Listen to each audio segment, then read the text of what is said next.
వాక్య భాగంలోనికి వెళ్దాం. దేవాది దేవుడు ఆ యొక్క పునరుత్థాన దినాన మనతో ఏ వాక్యంలో నుంచి మాట్లాడబోతా ఉన్నాడో వాక్యాన్ని చూసుకుందాం. ఆది అందు వాక్యం ఉండెను, వాక్యము దేవుని యొద్ద ఉండెను, వాక్యము దేవుడై ఉండెను. ఆ వాక్యము శరీరధారి అయి కృపాసత్య సంపూర్ణుడిగా మన మధ్యలో నివసించను, వసించను, నడిచెను. ఆ వాక్యము శరీరాన్ని దాల్చిన రీతిగా దేవుని వాక్యము మనందరి జీవితాల్లో శరీరాన్ని దాల్చి క్రియారూపకమై మన మధ్యలో నడవబోతా ఉంది. నమ్ముదాం ప్రియరా, వాక్యము దేవుడై ఉన్నాడు, దేవుడు వాక్యమై ఉన్నాడు కనుక ఆ వాక్యమైన దేవుడు మన హృదయ సామ్రాజ్యములో శాశ్వత కాలము వాసము చేసునుగాక. ఆమెన్. వాక్య భాగంలోనికి వెళ్దాం. కాలాలు వేరువేరుగున్నప్పటికీ, వ్యక్తులు వేరువేరుగున్నప్పటికీ, పరిస్థితులు వేరువేరుగునేటప్పటికీ కూడా దేవుని మనస్సు గలవారు ఎలాగుంటారో, దేవుని సన్నిధిలో భారము గలవారు ఎట్లా ఉంటారు, దేవుని సన్నిధిలో దేవుడు ఏ హృదయాన్ని లక్ష్య పెడతాడో ఉదయకాల సమయంలో జ్ఞాపకం చేసుకుందాం. మనము ప్యాషన్తో ఉన్నామా లేకపోతే ఫ్యాషన్గా ఉన్నామా? మనము తృష్ణ కలిగి ఉన్నామా లేకపోతే లోకపు అలంకారాన్ని, లోకము యొక్క ఆ యొక్క పహాటపు స్థితిని, లోకం యొక్క పోకడలో ప్రయాణం చేస్తున్నావా? దైవికమైన మనసుందా, లోక సంబంధం మనసుందా? ఉదయకాల సమయం వాక్యములో నుంచి చూద్దాం ప్రియులారా. మరి యవనస్తుడు దేవుని పట్ల అపారమైన భారము గలవాడు యవ్వన కాలములో యవనస్తుల వలె ఉండకుండగా, యవ్వన కాలములో యవనస్తుల పోలి నడుచుకొనకుండగా, యవ్వన కాలంలో ఉండవలసినటువంటి ఆలోచనలకు అతీతమైన ఆలోచన, అతీతమైన భారము కలిగిన ఒక యవనస్తుడు నెహెమ్యా. నెహెమ్యా ఒక యవనస్తుడై ఉండి రాజాసనము దగ్గర మంచి ఉద్యోగస్తుడై ఉండి అన్ని సౌఖ్యములు, సౌభాగ్యములు అన్నీ ఉన్నప్పటికీ కూడా తన ఆలోచన లేదా తన మనసు ఏమయ్యిందో వాక్యంలో నుంచి, లేఖనాల్లో నుంచి చూద్దాం. నెహెమ్యా గ్రంథం 2వ అధ్యాయము 3వ వచనం. 401వ పేజీ నెంబర్. నేను మిగుల భయపడి రాజు చిరంజీవి యగునుగాక, నా పితరుల సమాధులుండు పట్టణము పాడైపోయి దాని గుమ్మములను అగ్ని చేత కాల్చబడి ఉండగా నాకు దుఃఖముఖము లేకపోవునా అని రాజుతో అంటిని. చాలు పిల్లరా, ఒకానొక దినాన రాజుగారి దగ్గర నెహెమ్యా యథావిధిగా ఉద్యోగం చేస్తూ ఆ ద్రాక్షారసపు గిన్నె ఇచ్చుచుండు సమయంలో ఎప్పుడూ సంతోషముగా నవ్వుతూ ఉండేటువంటి వ్యక్తి, ఎప్పుడూ ఏ విచారము లేనటువంటి వ్యక్తి, మంచి ఉద్యోగంలో ఉన్నాడు, మంచి పొజిషన్లో ఉన్నాడు, మంచి జీతం వస్తూ ఉంది, ఏ కష్టం నష్టం బాధ లేదు, ఏ ఒక్క అవసరత లేదు, అన్ని సదుపాయాలు, సకల సదుపాయాలు మధ్యలో నివసిస్తున్నటువంటి ఒక యవనస్తుడు. అన్నీ ఉన్నాయి, ఉద్యోగం ఉంది, ఇల్లుంది, అంటే క్వార్టర్స్ ఉన్నాయి, సింహాసనం దగ్గర ఉన్నాడు, రాజుకి ఫేస్ టు ఫేస్ ప్రతిరోజు రాజుతో మాట్లాడిన అవకాశం ఉంది. తనకంటూ కొదువలేని స్థితిలో ఉన్నాడు, తనకంటూ ఏ కొదువలేని స్థితిలో ఉన్నాడు. ఒకానొక దినాన ఒక వార్త విన్నాడు.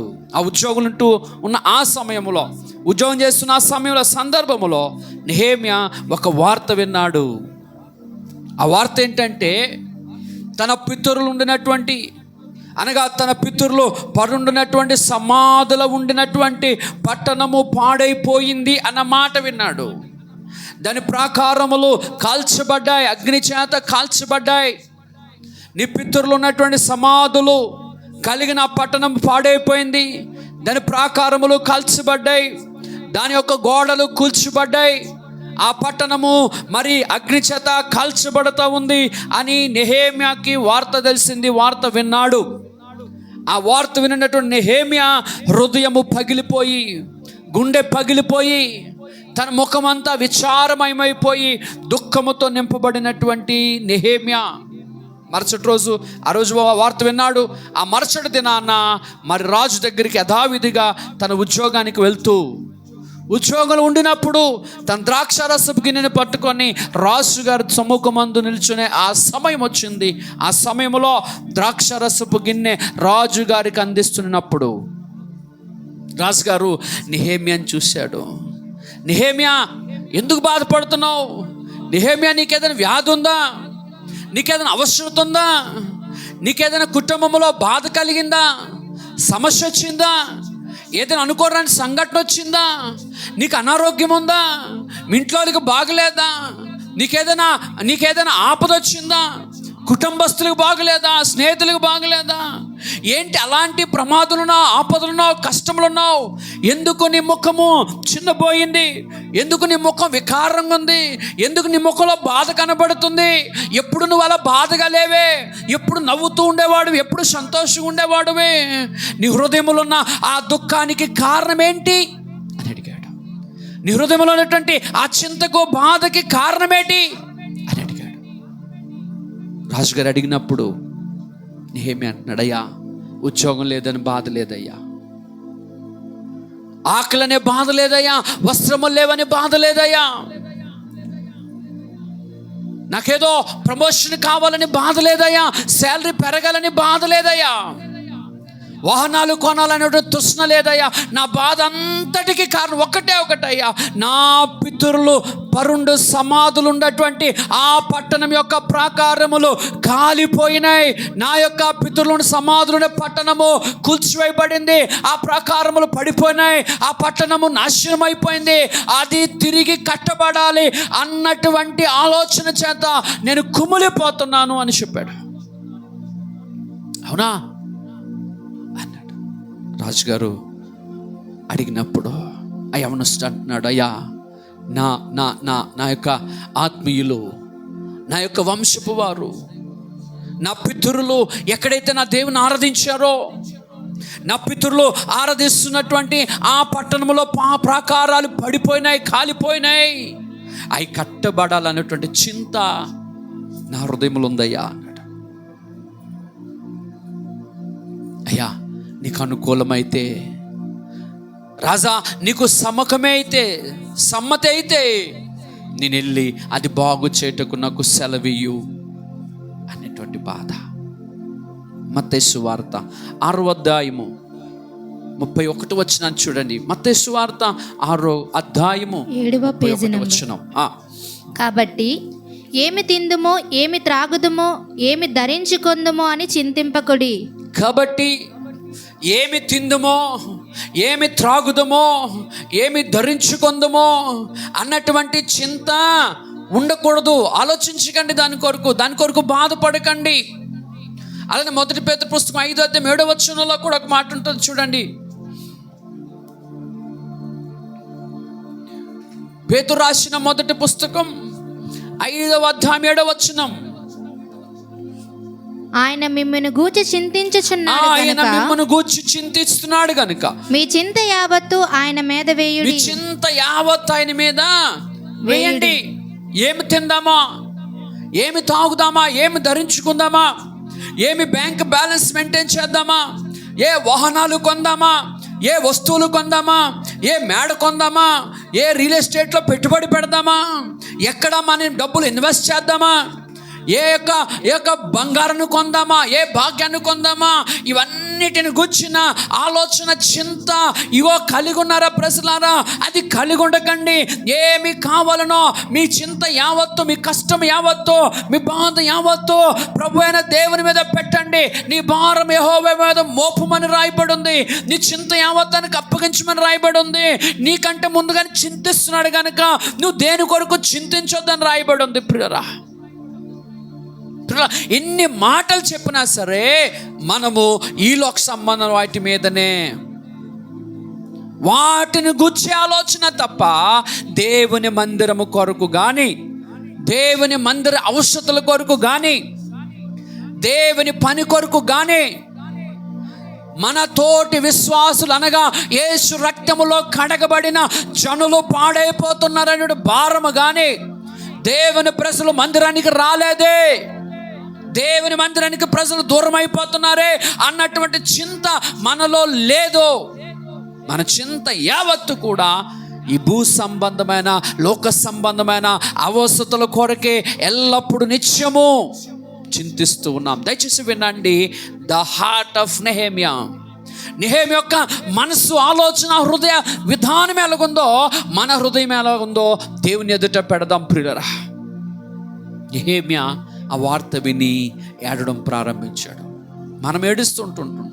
కష్టం వస్తే ఏడుస్తాం, నష్టం వస్తే ఏడుస్తాం, అప్పు ఉంటే ఏడుస్తాం, అవసరత అయితే ఏడుస్తాం, ఏదైనా చిన్న చిన్న వస్తువులు కావాలంటే ఏడుస్తాం. ప్రతి దానికి ప్రభా నాకు అల్లది కావాలి, నాకు ప్రమోషన్ కావాలి, నా శాలరీ పెరగాలి, నా వ్యాపారం బాగోవాలి, నా కుటుంబం బాగోవాలి, నాయన దీవించు దీవించు దీవించు అని ఏడుస్తుంటాం ఎప్పుడు వీటి కొరకు. ప్రభు అంటున్నాడు, ఏం తిందాం, ఏం తాగుదాం, ఏం తినదు, వీటి కొరకు అసలు ఆలోచించిన అవసరం లేదు అన్నాడు. అసలు ఆలోచించే అవసరం లేదు. మొదట దేవుని రాజ్యము నీతి మొదట వెతుకుడి, అప్పుడు అన్నీ మీకు సమకూడి జరుగును. Seek the Kingdom of God. దేవుని యొక్క రాజ్యమును వెతకండి, దేవుని పట్టణాన్ని వెతకండి, దేవుని ప్రజలను వెతకండి, దేవుని యొక్క పనిని వెతకండి. దేవుని పనిని వెతికి వెతికి వెతికి ఆ పనిలో నిమగ్నమై ఉండండి. మొదట మీరు దేవుని పని చేస్తే దేవుడు మీ పని చేస్తాడు. దేవుని పనికి దూరంగా ఉంటాం, మందిరానికి దూరంగా ఉంటాం, ప్రార్థనకు దూరంగా ఉంటాం, స్వార్థకు దూరంగా ఉంటాం, దేవుని మందిరానికి అన్నిటికీ దైవికమైన విషయాలకి ఆ తృష్ణ లేకుండా ఉంటాము. లోక సంబంధమైన అవసరతలతో తన మునకలైపోతూ ఉంటుంటాం. వినండి, నెహెమ్యా దేవుని యొక్క పని నిమిత్తం అనగా ప్రాకారములు కలిగిన పట్టణం కొరకు భారము గలవాడై బాధపడుతున్నవాడై ఉన్నాడు, బాధ్యత గలవాడై ఉన్నాడు. చూడండి, దాని తర్వాత అధ్యాయాల్లో ఎస్తేరు గారు కనబడతారు. ఎస్తేరు గ్రంథం 4వ అధ్యాయము 1వ వచనం, 416వ పేజీ నెంబర్. జరిగినదంతయు తెలియగానే మొర్దెకై తన బట్టలు చింపుకొని గోని పట్టలు వేసుకొని బూడిద పోసుకొని పట్టణము మధ్యకు బయలు వెళ్ళి మహాశోకముతో రోదనము చేసి రాజు గృహము ఎదుటకు వచ్చెను.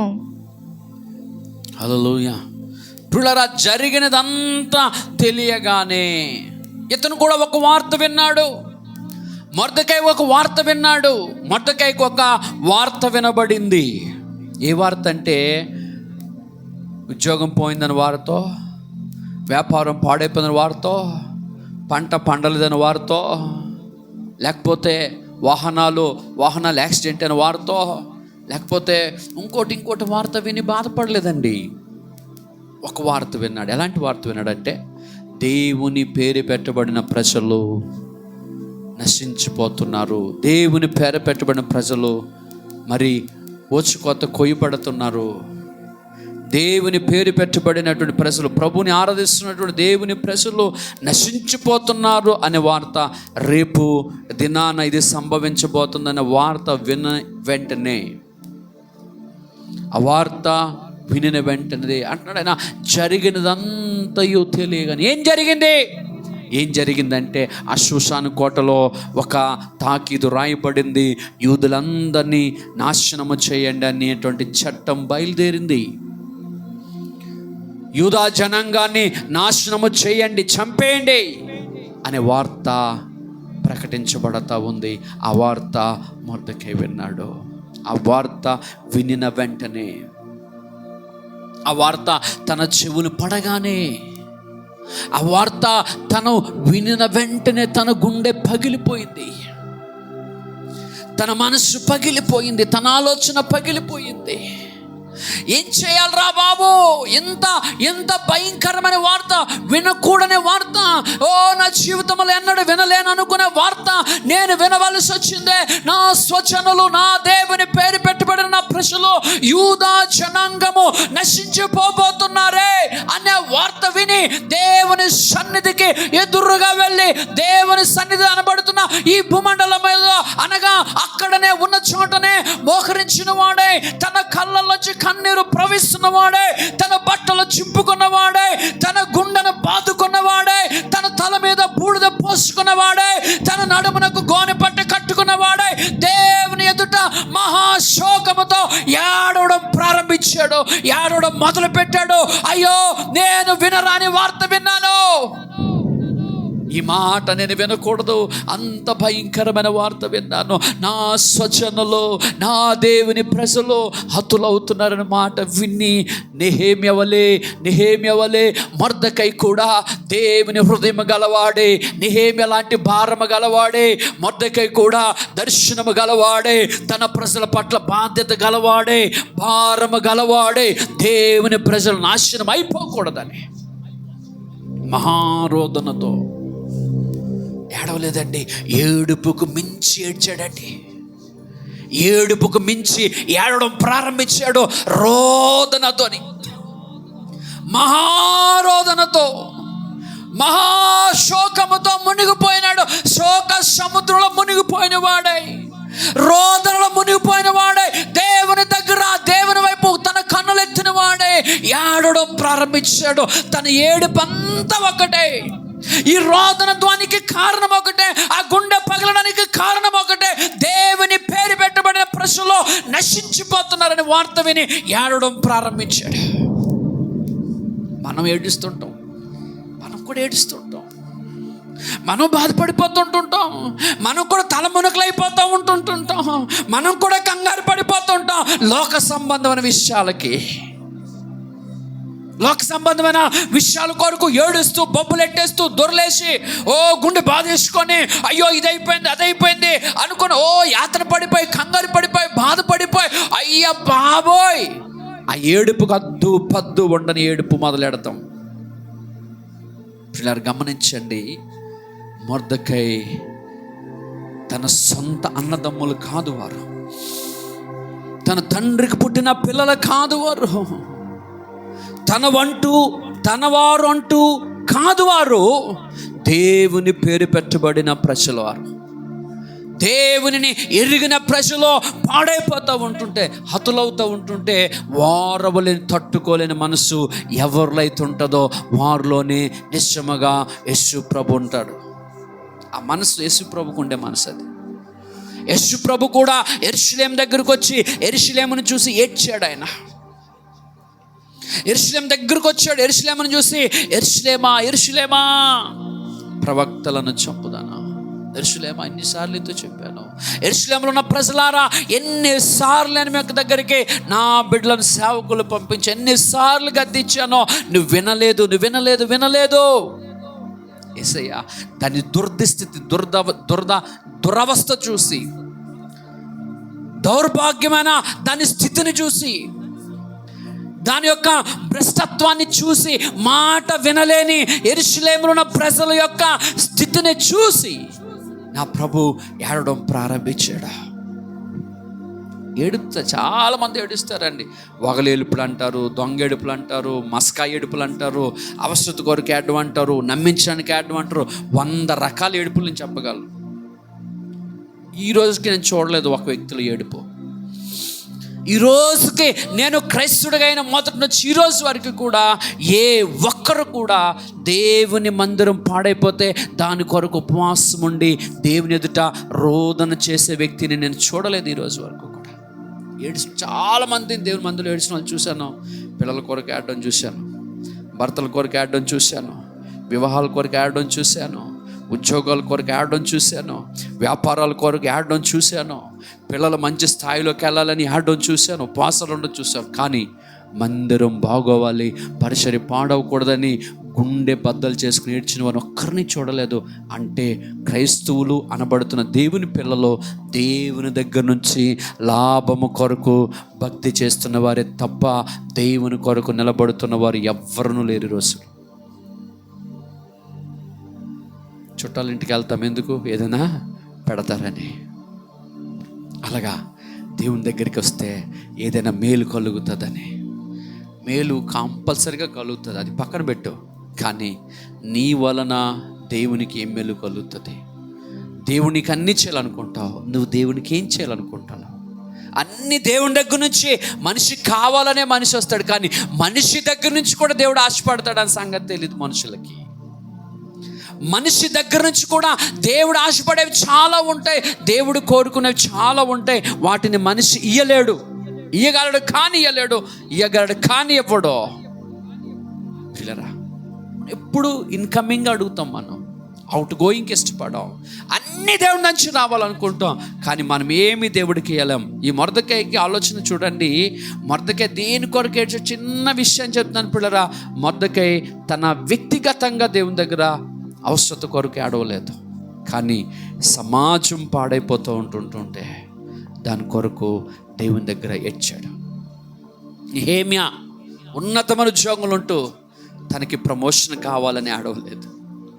ఉద్యోగాలు చేస్తున్న వాళ్ళకి ప్రమోషన్లు, డిఏలు, బిఏలు, పిఏలు కావాలనుకుంటారు, ఇంక్రిమెంట్స్ కావాలని, అన్నీ కావాలనుకుని, పెరగాలి, పెంచాలి అనుకుంటుంటారు. కానీ ఆయన ఇలాంటి దాని కొరకు బాధపడలేదు. యవనస్తుడు పెళ్ళి కానీ యవనస్తుడు వివాహం అవ్వాలా, మంచి స్థితిలో ఉండాలా అనుకొని బాధపడట్లేదు. తన బాధ అంతా ఒకటే.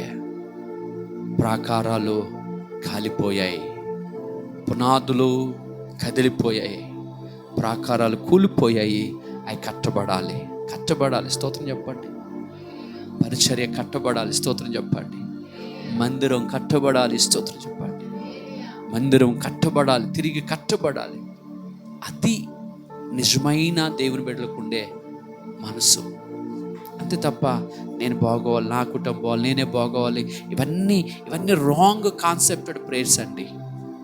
అసలు దాని కొరకు చింతించవద్దు అన్నాడు ఆయన. దాని కొరకు అసలు చింతించిన అవసరం లేదు, ఆలోచించే అవసరం లేదు, భయపడని అవసరం లేదు. ఆకాశ పక్షులు చూడండి, అవి వెత్తవైపోయి వాటిని పోషించట్లేదా?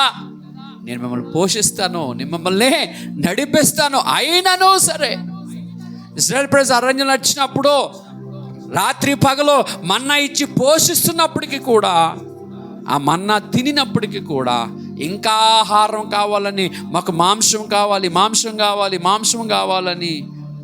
గోల. దేవుడు ఏం చేశాడంటే, తినండ్రా అని చెప్పేసి కొన్ని లక్షల ఆకాశ పక్షులను, పుర్రేలను పడేస్తే తినలేక ఆ మాంసం మాట వింటున్నారా, ఆ మాంసం ఇంకా గొంతులు ఉంటుండగా సచ్చి ఊరుకున్నారట. నములుతుంటుండగానే తినలేక చచ్చిపోయారు వాళ్ళు. పరలోకంలో దేవదూతలు తిన్నటువంటి మన్నాను దేవుడు వారికి ఇస్తుంటే దాని రుచి చూడలేక, దాని విలువ తెలియక తిని ఇంకా కావాలి, మాంసం కావాలన్నారు. తినండి అని చెప్పేసి ఇచ్చాడు. తినలేక ఇంకా నోట్లో ఉంటుండగానే అర్థమైందా, తిండి కావాలా, మంచి తిండి కావాలా, మంచి బట్ట కావాలి, మంచిదిగా. దీని కొరకే ఏడుపు. ఎన్ని సంవత్సరాలు నువ్వు క్రైస్తవురాలై, ఎన్ని సంవత్సరాలు క్రైస్తవుడు అయి నువ్వు, నీ ప్రార్థన విధానం మారలేదు, నీ ఆలోచన విధానం మారలేదు, నీ ప్యాషన్ మారలేదు, నీ తృష్ణ మారలేదు, నీ యొక్క జీవిత విధానం మారలేదు, నీ నడవడిక మారలేదు, మాట మారలేదు, పడక మారలేదు, ఉద్దేశాలు మారలేదు, ఆలోచనలు మారలేదు, నిర్ణయాలు మారలేదు, చూపు మారలేదు, మాట మారలేదు, ఏది మారలేదు. నేను క్రైస్తవురాలని చెప్తున్నాం. కానీ పిల్లరా, ఈ హార్ట్ ఉండాలి, ఇలాంటి మనసు ఉండాలి క్రైస్తవుడికి. సమాజము పాడైపోతుంటే, సంఘము పాడైపోతూ ఉంటే, దేవుని ప్రాకారాలు పడిపోతుంటే, పట్టణ ప్రాకారాల వలె పునాదులు, మందిరం యొక్క పునాదులు పాడైపోతుంటే దాని కొరకే ఆడాలి తప్ప ఇల్లు ఇది లేదండి, అల్లది లేదండి, ఇల్లు ఇది కావాలి. ఎప్పుడూ బెగ్గింగ్. ఇంటికి బెగ్గర వస్తే, అడుక్కున్నాడు వస్తే, అమ్మా ఎల్లకాలం మధ్యన ప్రియరా, నెహెమ్యా ఏడ్చినట్టుగా, మొర్దెకై ఏడ్చినట్టుగా, దావీదు బాధపడినట్లుగా దావీదు బాధపడతా ఉన్నాడు. చూడండి, మొదటి దినవృత్తాంతాల గ్రంథం 17వ అధ్యాయం మొదటి వచనం. మొదటి దినవృత్తాంతాల గ్రంథం 17వ అధ్యాయము 349వ పేజీ నెంబర్ 1-2 వచనాలు.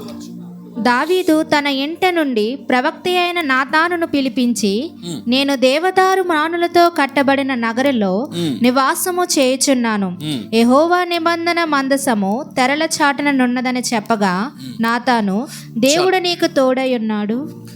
నేనేమో క్షేమముగా, సౌఖ్యముగా, సుఖశాంతులతో నేను బాగా ఉన్నాను, హ్యాపీగా ఉన్నాను అని చెప్పి ఒకానొక దినాన తన మేడ గదిలో పండుకొని ఆలోచిస్తూ ఉన్నాను. నేనేంటి ఇంత క్షేమముగా ఉన్నాను, బాగున్నాను, అన్నీ నా దేవుడు నాకు ఇచ్చాడు, సింహాసనం ఇచ్చాడు, సౌఖ్యం ఇచ్చాడు, గుర్తింపు ఇచ్చాడు, గౌరవం ఇచ్చాడు, అన్నీ ఇచ్చాడు. కొంతమందికి అన్నీ కలిగితే అసలు ఆయన్ని మర్చిపోతాడు. స్తోత్రం చెప్పండి.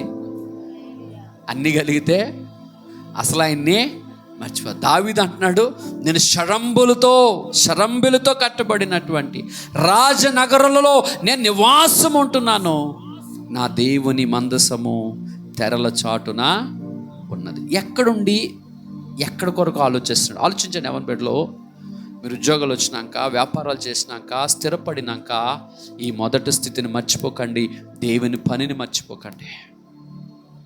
అంతఃపురములో ఉన్నాడు కానీ మనసు అంతా, వింటున్నారా? అంతఃపురంలో ఉన్నాడు కానీ హృదయం అంతా మందస్సం మీద ఉంది.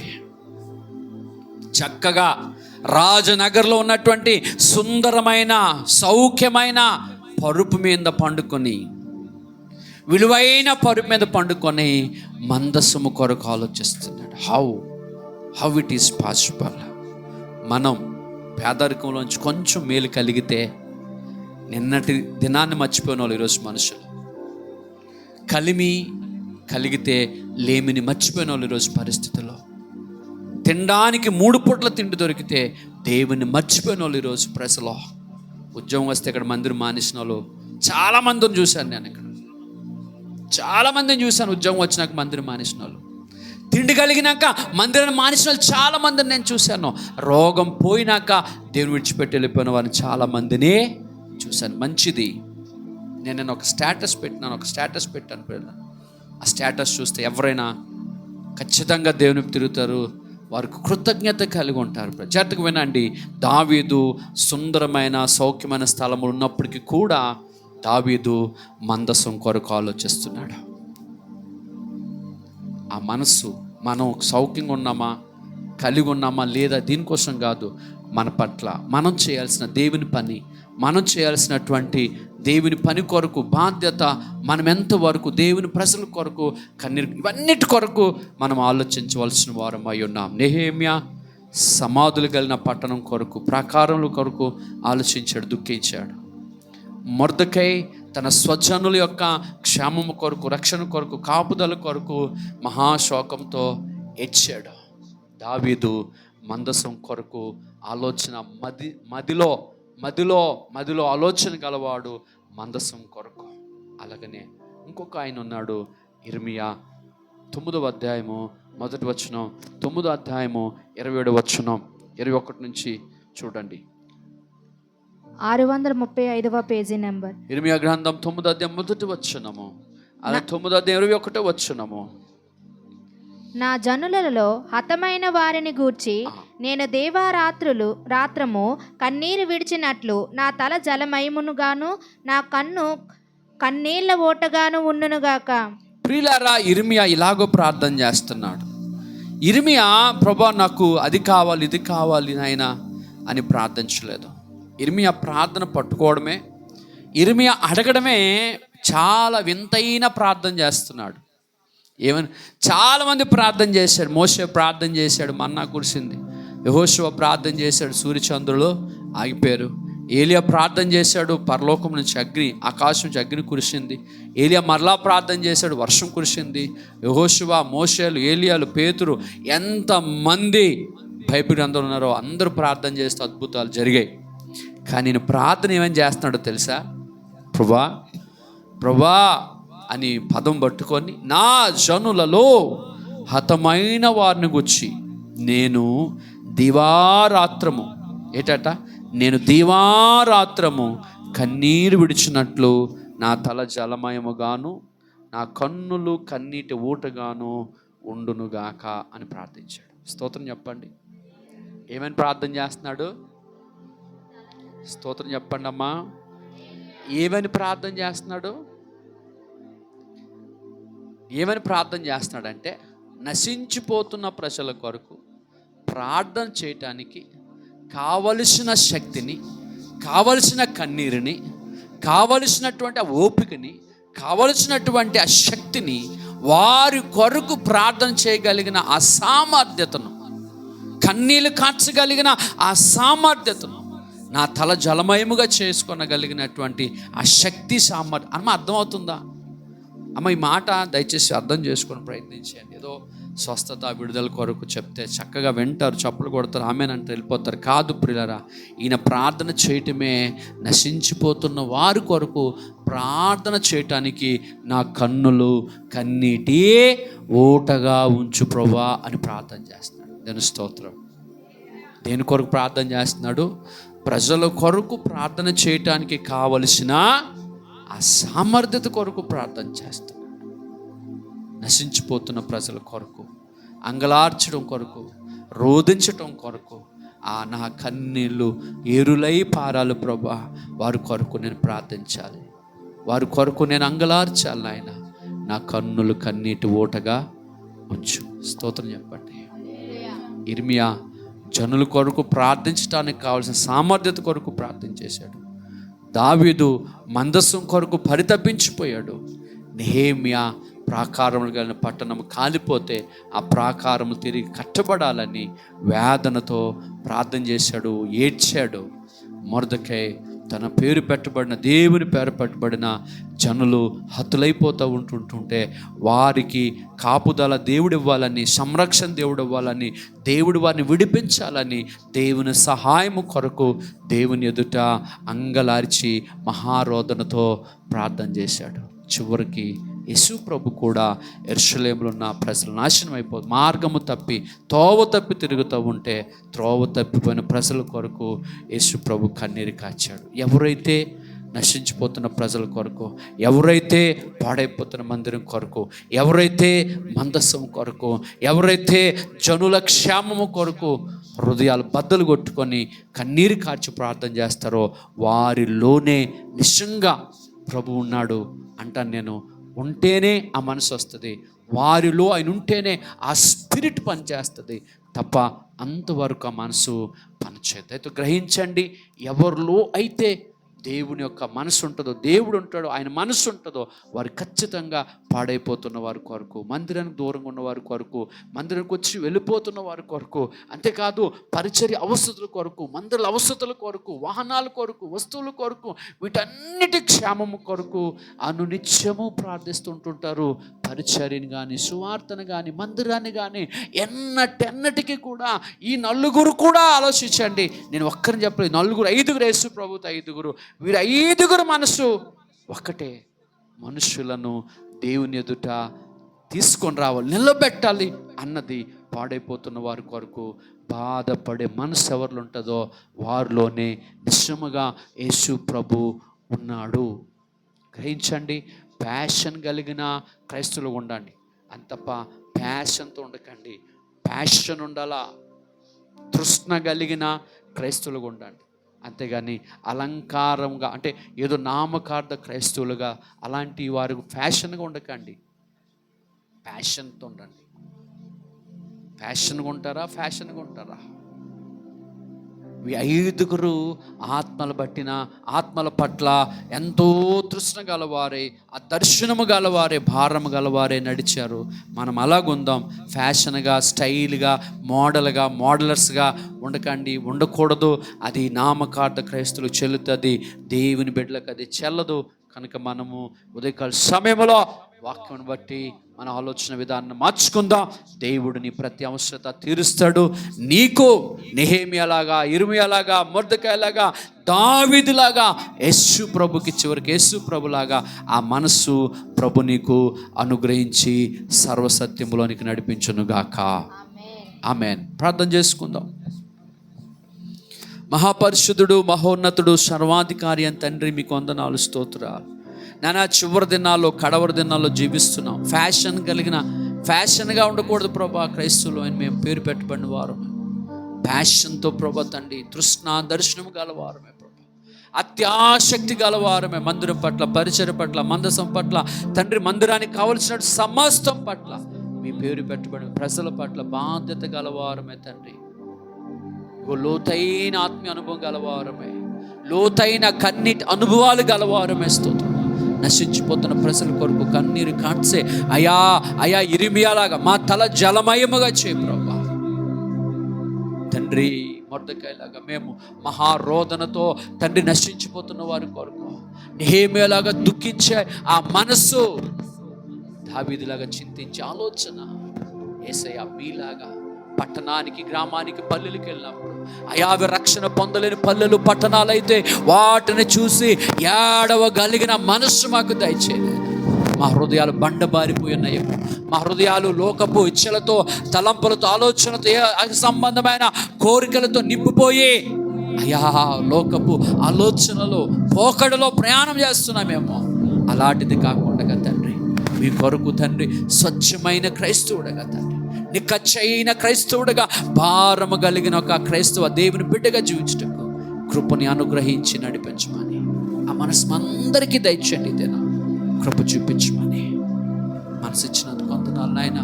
పరిచర్య పట్ల, ప్రజల పట్ల బాధ్యత కలుగుతూ కృప దయచేయండి. నజరేయుడు, నా ప్రాణనాథుడైనటువంటి యేసుక్రీస్తు నామములో స్తుతించి ప్రార్థించి వేడుకుంటున్నాను పరమ తండ్రి. ఆమేన్.